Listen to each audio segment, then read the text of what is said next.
Thanks, Michael, and hello to all of you. It's good to see you. And interestingly, I just checked on our video feed, so I think there's almost 50 devices accessing us. So if you're watching live, or even if you're watching a recording of this service later, it's really good to have you with us as well. And if you don't already, come down and visit us sometime in person. We'd love to get to meet you face to face if we haven't had the chance to do so. Okay. Before we come to God's Word, and you could be turning to James chapter 5 on your device or in an old school actual Bible like book, turn to James chapter 5. While you're doing that, I just want to give you the heads up about something that's happening 2 Sundays' time. Just over the last few months, the leadership team and more recently our church members meeting have approved 2 significant projects that we're going to try and undertake this year. The first one is to make some necessary changes to our building to improve accessibility and safety, not least putting in a new fire escape here, because don't worry, we'll keep you safe in the meantime, but our fire escapes are not quite adequate, and we're very keen, obviously, to have the place properly safe. So some changes to the building, and then secondly, and perhaps sort of more excitingly, although we really do need to get the other stuff done, we are about to start a we're about to start a leadership program, and we are hoping this year to take 4 candidates as interns to work here in the church and receive training as what we hope will be the first step in their journey towards full-time Christian leadership of some kind. We're going to take 4 people who feel that that's what God is calling them to, 4 young people, and then start them, we trust, on that journey and then see how things develop. All of that, obviously, you can imagine, requires us to raise some money. Now, we don't regularly have special gift days, but 2 weeks today we're going to have a special gift day about that. There'll be a leaflet coming out very shortly about that, and we will be sending that to you if we've got your details over this coming week, I trust, which will answer some more of your questions. If you want to ask anything more about it at all, you can approach the church office and we will very happy to discuss or answer any questions you've got. We need to raise, we think, in very broad terms, we need to raise £200,000 to make this happen. So just going to call upon you all as members, particularly those of you who are members of the church, just to be prayerfully reflecting on what your contribution might be to this, details to follow. Okay, back to today, and it was intended this way, but the sermon today is about wealth. But please understand it wasn't intended that I'd sort of try and challenge you just with that in mind. The teaching you're going to get today is far more wide-ranging than simply one gift day. We're reading James chapter 5, verses 1 to 6. Now, just to pause before I read, this comes with a health warning. We've said several times that James doesn't mince his words. This is where he least minces his words, okay? Now, if you consider yourself to be poor, I think you're going to like the sound of this. If you consider yourself to be wealthy, then if you have a high regard for God's word, this is going to be painful. Okay, I'm just giving you the health warning. I make no apology for this text because I think correctly understood, it's a vital warning for us. All right, so let me read to you from James chapter 5, verse 1. Now listen, you rich people.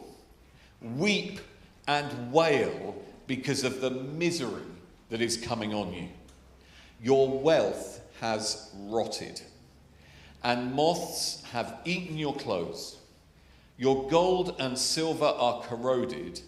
Their corrosion will testify against you and eat your flesh like fire. You have hoarded wealth in the last days. Look, the wages you failed to pay the workers who mowed your fields are crying out against you. The cries of the harvesters have reached the ears of the Lord Almighty. You have lived on earth in luxury and self-indulgence. You have fattened yourself in the day of slaughter. You have condemned and murdered the innocent one who was not opposing you. This is God's holy and powerful word. And it's pretty graphic. I mean, he likens these people that he's aiming this at as people who are fattening themselves, not like a farmer who fattens the pig ready for kind of Christmas or whatever. He's likening these wealthy people as though they are fattening themselves for the day when they will stand before God and face his wrath. It's graphic, it is very provocative. Well, we'll come to think about it, but as a first step towards it, in my Bible, it is headed, this isn't part of the sacred text, but it's just part of the way that the translators of the NIV have sought to give us an understanding of what this paragraph is about. Warning to rich oppressors. And so that gives us a hint that what James is excoriating here is not just people who have money, but people who use their money, in particular, in ways which oppress the poor. And we'll reflect on that in a little while. Could I have the presentation up now, please? Flick back to that. So I want to just give you some biblical context, because actually, firstly, what James is speaking about here in particular is a specific act of injustice which is outlawed in the Old Testament. So in this agricultural ancient society, the poor were generally in a position where they were what we would call day labourers. They worked each day for a pay for one day. They worked in the fields, gathering the harvest or whatever it might be, and they would receive their pay at the end of that day. That was a very typical economic arrangement. And in the law, both in that verse in Leviticus and also in those verses from Deuteronomy, there is a specific command to those who are wealthy and are getting people to come and work in their fields. And that specific command is this: you must pay them at the end of the day, because they're depending on that money. If they're in a very vulnerable economic position, so when you ask them to work in your fields, you must pay them at the end of that day. And you'll notice that James says, the wages you failed to pay the workers who mowed in your fields are crying out against you. The cries of the harvesters have reached the ears of the Lord Almighty. And that is a specific kind of reflection on those passages which specifically say that if you exploit the workers in that way, they may call out to God, and God will hear their cries and will execute judgment on the one who is oppressing them. Just looking at some other passages that I think are relevant to what James is talking about here. Proverbs 13:23 is a very interesting verse, and there's some dispute about how it should be translated, I believe. But if I read to you from the New International Version, Proverbs 13:23, an unploughed field produces food for the poor, but injustice sweeps it away. And this really, I suppose, speaks of the idea that the poor, because of their vulnerability in being poor, can sometimes find that even though they work hard, they can't enjoy the fruit of their work. Because unjust social structures can create a situation where they don't get adequately rewarded. That's not fair. And Proverbs 22:16, just to read that to you. And again, this is warning those who might oppress the poor to increase their wealth. One who oppresses the poor to increase his wealth, and one who gives gifts to the rich, both come to poverty. So God is warning people who are wealthy, who are tempted to oppress the poor but be generous to the rich because they're trying to curry favour, that God is not impressed with such behaviour, and that ultimately he will bring that person to poverty. All right. In Matthew 6, Jesus, and this resonates, in his famous Sermon on the Mount, this resonates with what James says in his passage. Jesus says this: do not store up for yourselves treasures on earth. Don't hoard your wealth, because wealth is corruptible, earthly wealth, where moths and vermin destroy and where thieves break in and steal. But store up for yourselves treasures in heaven, where moths and vermin do not destroy and where thieves do not break in And then Jesus highlights that hoarding wealth is the external manifestation of something that is going on inside of you. He says, for where your treasure is, there will your heart be also. Where somebody is hoarding wealth, that is a sign that inside money has captured them. They may be congratulating themselves, like the man in the parable in Luke chapter 12. Look at all this that I've accumulated. Finally, I'm safe. And then Jesus brings home just such a powerful message when he says, and when that rich man had finally filled up all his barns with grain and thought, finally I can retire, having worn himself out to get to the point where he could retire, Jesus says, and now this night your soul is required of you. And who then will get all that you have hoarded? Jesus highlighting the futility of hoarding. 1 Timothy 6 we shall come back to, because 1 Timothy chapter 6 contains Paul's instruction to Timothy as a pastor as to what Timothy the pastor should say to the rich people in his church. So we'll look at that in our as a conclusion at the end of this sermon. But let's go to the next slide, because the first and most important question when you read this passage is, firstly, well, am I rich, and should there be any rich Christians? You know, there are those who might assume that the teaching of the Bible and some of the more radical teachings of Jesus in particular, and particularly his little exchange with that rich young ruler, well, perhaps if I'm rich, really, if I want to be a Christian, I should just give it all away, right? Should there even be rich Christians? And then, of course, the second question is, am I rich? I haven't met many people who freely say, yes, I consider myself rich. I think because rich is a comparative term, we always sort of define richness as somewhat more than what we've got, right? And if you think about the logic of that, what that will lead to, if that is true, is that there's only one rich person in the world. And that, I think, is Elon Musk still the richest person in the world? I'm not sure if he is. But, so, you know, if you follow that logic, only Elon Musk is rich.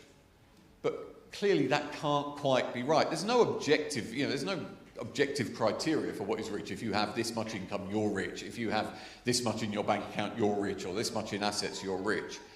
But in reality, I think it's probably true that most of us here, probably the large majority in world terms, are rich. We're probably, almost all of us, in at least the top 10% of wealth in the world. And some of us here in the top 1%, and some of us in even a fraction of that. So I invite you to consider whether you need to take these warnings to the rich seriously. But I think for many of us, if not quite all of us, this is for us to consider very seriously. We'll come back to sort of reflect on whether Christians should ever have, assets and wealth in a moment or two. But we can start by just highlighting the spiritual dangers of wealth. And James essentially sort of turns conventional wisdom on its head by saying, if you're rich, you should weep and wail. Now, that is not the way we think of things, is it? But particularly, he warns that if you are rich and you are using that wealth in the wrong way, there is trouble ahead for you. God takes a very dim view of it. And he says to such people, you may think you're living the high life, but from God's perspective, your wealth is rotting. No, he doesn't actually say that. He says it's already rotted. Past tense. You may think you're living the high life, but God just sees a stinking mess. And James goes on to say, first of all, not only is unjust wealth corroded itself in God's eyes, but it starts to corrode the one who owns it.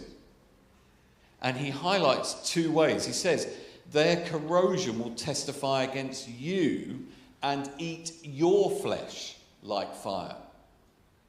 So when we see people who have gotten wealth through unjust means, They may look like they're dressed in all the best clothes. They may be, they may be able to whitewash their appearance by wearing fancy clothes and living the high life. But in God's eyes, they stink. And he's not impressed with the veneer of wealth. He sees beyond it to the heart that has been corrupted. Two evidences of the corruption that wealth can wreak. Firstly, as I've already mentioned, hoarding. He says here, you have hoarded wealth in the last days. Now that's quite an important point. Sometimes in churches like ours, we've been affected by a school of thought known as a theological school of thought known as dispensationalism. And dispensationalism broadly teaches that the last days refer to a short period of time, perhaps 7 years, that immediately precede the second coming of Jesus. And so in churches like ours, it's not unusual to hear people speculating as to whether we are now in the last days or we are approaching the last days. Now, this is not how the New Testament uses that expression. You can check it out yourself. I'm not making this up. When the New Testament uses that expression, the last days, it is always talking about the period between Jesus' first coming and his second coming. So we are living in the last days.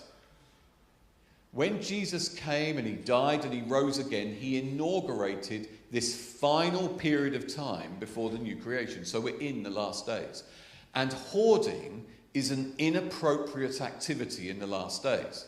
Because if you're anticipating that Jesus might come back any time now, which we should be, then we would not use our wealth to hoard up as much for ourselves as possible.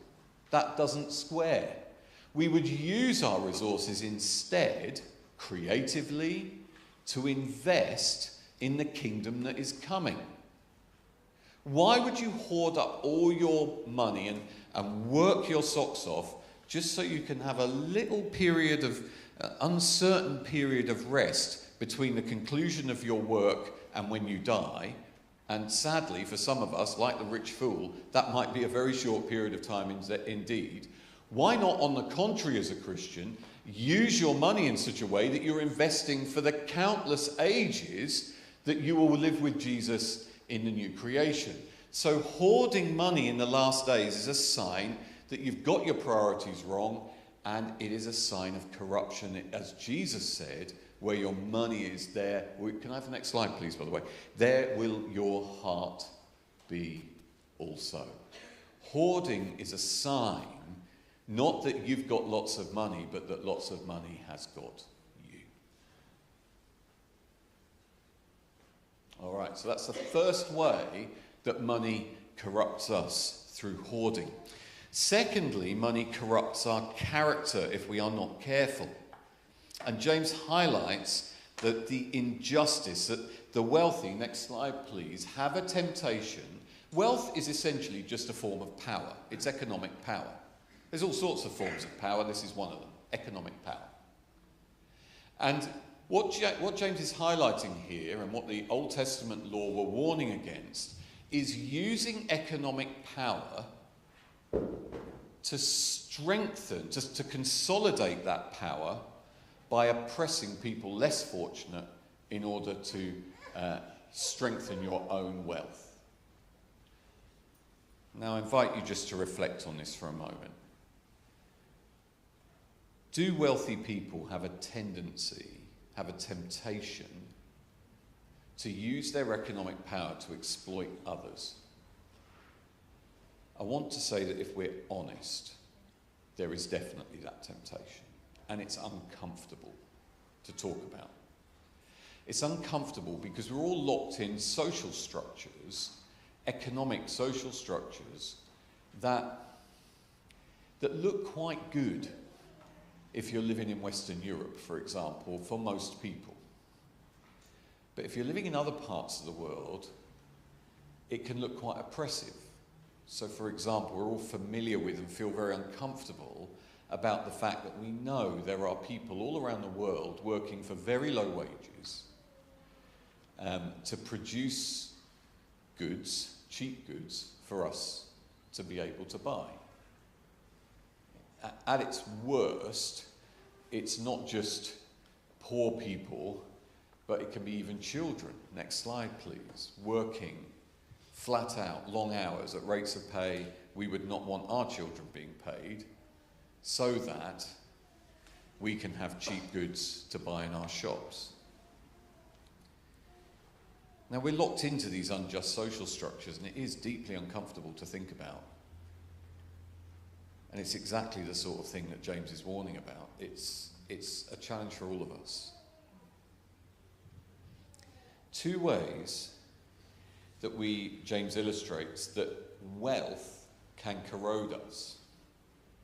It can corrode us by leading us to hoard wealth when we should be investing it in God's kingdom. And secondly, it can lead us to exploit the poor. And next slide, please. That might create a veneer of wealth, and it might look good from a distance, but when God looks upon such people, he sees corroded people. All right. Just a little interlude. You can't really talk about this stuff without reflecting on the teaching of a man called Karl Marx. Now, don't know how familiar you are with what Karl Marx taught, but Karl Marx was living sort of, the Industrial Revolution had been going for some time in Western Europe, and he observes, he's an economist. Incidentally, Karl Marx was very bad with money, which, is just one of those historical things. He used to have to get his rich friend Friedrich Engels to bail him out because he kept spending more than he had, which is, amusing if you know enough about Karl Marx to know what he stood for. Anyway, Karl Marx observes this, that during the Industrial Revolution, a small proportion of very wealthy people owned what he called the means of production. So the means of production are things like factories, mines, fields, the places where people go to work, bring their labour, are paid a wage, and then go home again. And he observed that the money that was produced, the wealth that was produced through the labour of these folk, largely ended up in the hands of the wealthy, of those who are wealthy and who owned the means of production. The labourers did not enjoy the full benefit of their labour, and they were essentially, in his view, therefore, exploited by the wealthy, who were able to say, well, if you want to work for me, you work for me at this rate of pay, take it or leave it. If you won't do it, somebody else will. And the majority of the money that was created through their labour went back to the rich person who owned the means of production. That was Karl Marx's insight as to what was going on at that point in history in Western Europe with the Industrial Revolution. And my own feeling as I've reflected on this long and hard is he was basically correct in his analysis of what was going on. Poor people were being exploited, and a small number of wealth. Now, that's not to say there weren't individual wealthy people who were being very generous and caring for their staff. Of course not. If you generalise too much, you're almost always wrong. But there is a good deal of truth in what he said there. And if you read his writings, you can't fail but hear the impact of his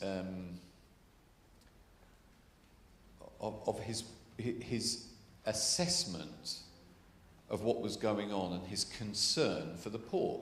However, the real question is what you're going to do about it.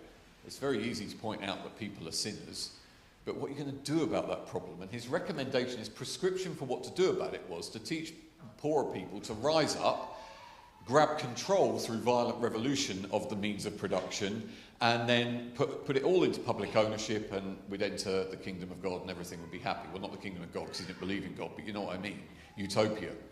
Now, that as a prescription for dealing with the problem has basically caused chaos wherever it has been tried. Utter chaos. And generally speaking, the real damnation of communism, which is the system he developed, is that the poor are worse off under communism than they are under other systems. But nonetheless, his analysis that the wealthy with economic power are always in a position to exploit the poor and often do is only really repeating what James observed all these centuries before.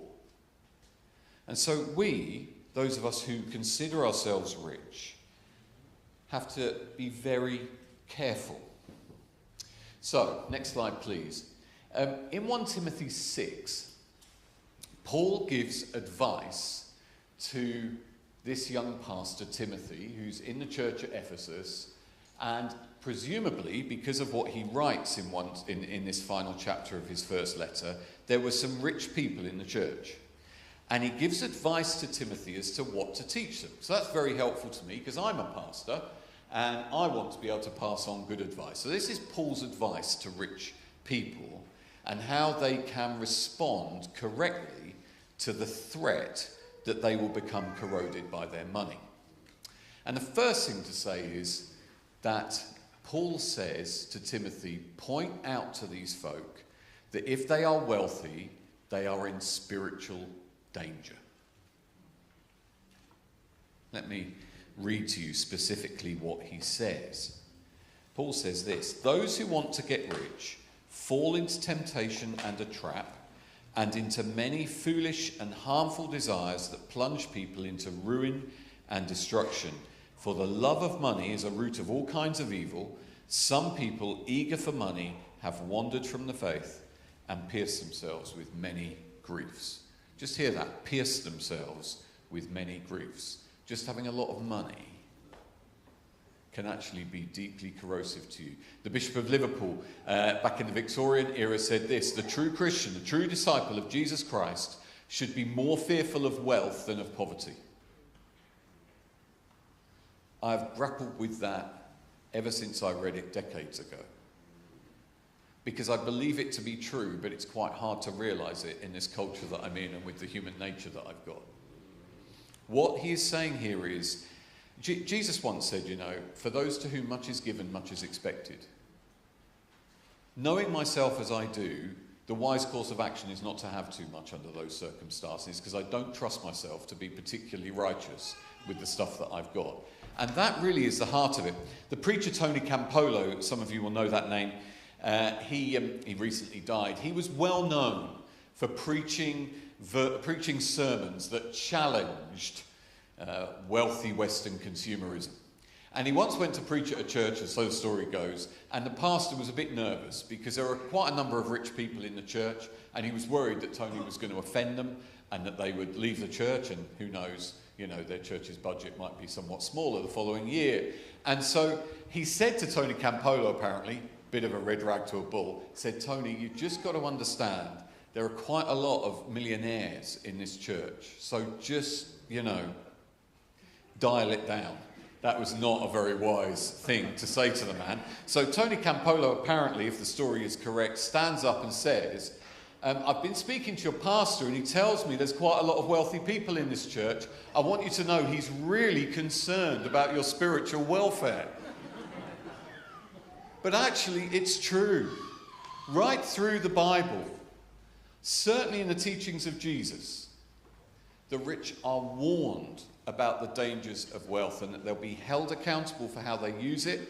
And if they use their economic power to exploit the poor, they have little to expect from God except his judgment.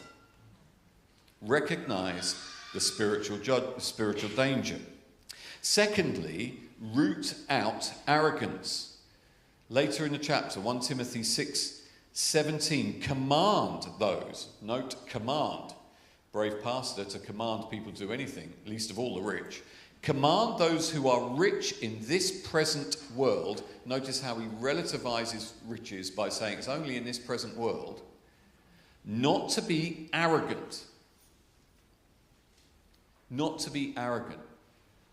Wealth is if you are wealthy, I would say the natural state of affairs, unless you watch it, is you'll become arrogant. Because Satan will whisper little narratives to you. You're wealthy because you are not like other people. By the diligence of your hand, by the superior judgment you have displayed, you have become wealthy. You've worked harder than other people. You deserve it. And consequently, people need to show you proper respect. And they too could be wealthy like you if only they worked like you had, or displayed the good judgment that you've displayed. If you've told yourself, or you've heard voices inside of you justifying wealth on that basis, please repent. It sounds an awful lot like Nebuchadnezzar, who was telling himself what a wonderful job he had done rebuilding Babylon, and congratulating himself on all his success.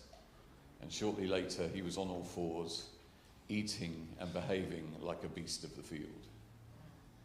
God has no interest in the pride of human beings. Thirdly, Timothy is instructed to tell them, command them not to be arrogant, the rich in this present world, nor to put their hope in wealth, which is so uncertain. So he highlights something which is very obvious, and that is you might be wealthy today, but who knows what might happen tomorrow. Don't put your hope in money like the rich fool. Put your hope in God. Trust in him. And if you know you have a temptation to put your trust in money, well, if the teaching of the Bible is correct, better to have nothing with faith in God than to own the whole world and lose your soul in the process. Fourthly, positively command them to do good, to be rich in good deeds, to be generous and willing to share. It seems to me this is one of the joys of being wealthy, right? Because economic power, like all forms of power, of course it can be used badly, but it can also be used very, very well.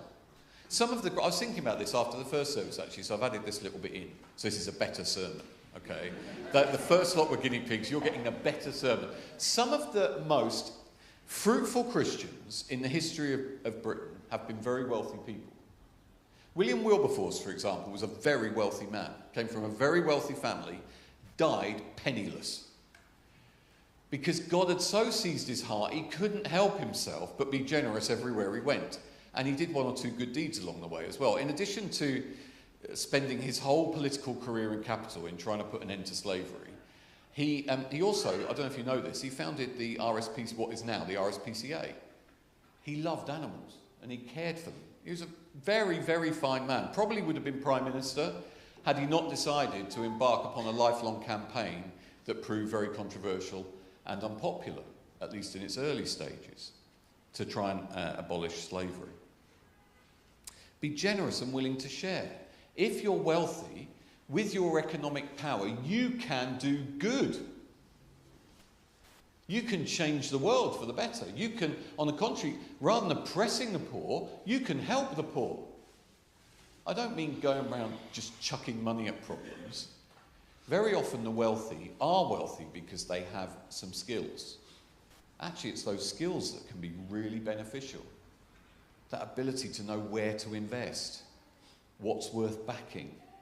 Use all those skills and use what you have and invest it finally in the life that is truly life. In this way, if they are sharing, if they are rich in good deeds and generous, they will lay up a treasure for themselves as a firm foundation for the coming age, so that they may take hold of the life that is truly life. As I said earlier then, the wealthy in this world who know nothing of God spend a few short years enjoying wealth, getting probably corroded in the process. Those who follow the way of Christ, if they are given economic power, use that power to invest in the life that is to come. You know, Rachel Reeves, if the rumours are to be believed, she's going to go after your ISAs, those of you who've got such things. But she cannot go after your investments in the kingdom of heaven. They are safe from every human mechanism to divest you of your cash. Once they're in that bank, they are yielding fantastic interest forever. invest in the life that is truly life. Use your economic power for good. Seize that opportunity, and there will be crowds of people coming into heaven to tell God how you bless them. That's far better than anything else you could do with it in this lifetime. God bless you.